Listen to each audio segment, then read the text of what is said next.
আনোয়ার আলী ইস্যুতে এই প্রথম মুখ খুললেন রঞ্জিত বাজাজ। এর আগে গত 1.5 মাস ধরে সাংবাদিকদের সঙ্গে তিনি লুকোচুরি খেলেছেন, ফোনে দু একটা কথাবার্তা বলেছেন, কিন্তু এদিন তিনি টুইট করে আসরে নেমেছেন আনোয়ার আলী বিতর্কে। সেই টুইট যেটা করেছেন তার মূল বক্তব্য হলো, all India football federation Anwar Ali ইস্যুতে সঠিক কাজ করছে না। রবিবার দিন সংস্থার লিগ্যাল সেক্রেটারি সেন্ট্রাল রেজিস্ট্রেশন ডিপার্টমেন্টকে যে নির্দেশ দিয়েছেন তা নিয়ে তিনি প্রশ্ন তুলেছেন। তার বক্তব্য, প্লেয়ার স্ট্যাটাস কমিটির একটা সিদ্ধান্ত 2রা আগস্ট নিয়েছিল, 3রা আগস্ট সেটা সকলকে নোটিশ দিয়ে জানিয়ে দেন। সেখানে আনোয়ার আলীর জীবন এবং জীবিকার ব্যাপারটি ছিল। এই কথাটির জন্যই আনোয়ার আলী তার ট্রান্সফার চেয়েছিল সেন্ট্রাল রেজিস্ট্রেশন ডিপার্টমেন্টের কাছে শনিবার সন্ধ্যাবেলায়, যে তাকে খেলতে দেওয়া হোক তার পছন্দর মতো ক্লাবে।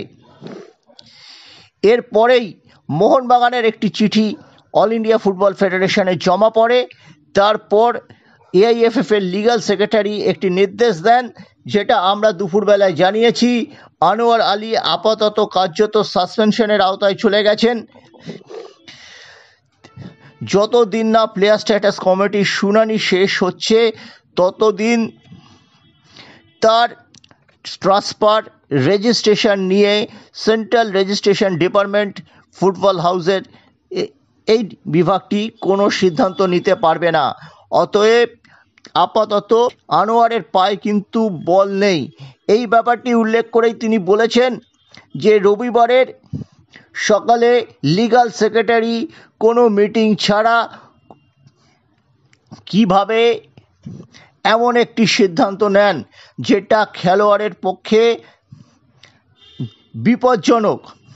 তিনি এর মধ্যে কায়েমি স্বার্থের গন্ধ পেয়েছেন এবং যে ভাষাতে টুইট করে রঞ্জিত বাজাজ প্রকাশ্যে আনোয়ার ইস্যুতে মাঠে নামলেন, তাতে বলাই যায় খেলা হবে, হয়তো ভয়ঙ্কর খেলা হবে।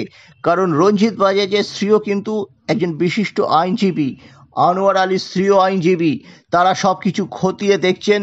ভবিষ্যতে 10ই ডিসেম্বরের প্লেয়ার স্ট্যাটাস কমিটির সিদ্ধান্ত জানার পর তারা জুরিখে ফিফা দপ্তরে মুভ করবেন কিনা সেটাই কিন্তু এখন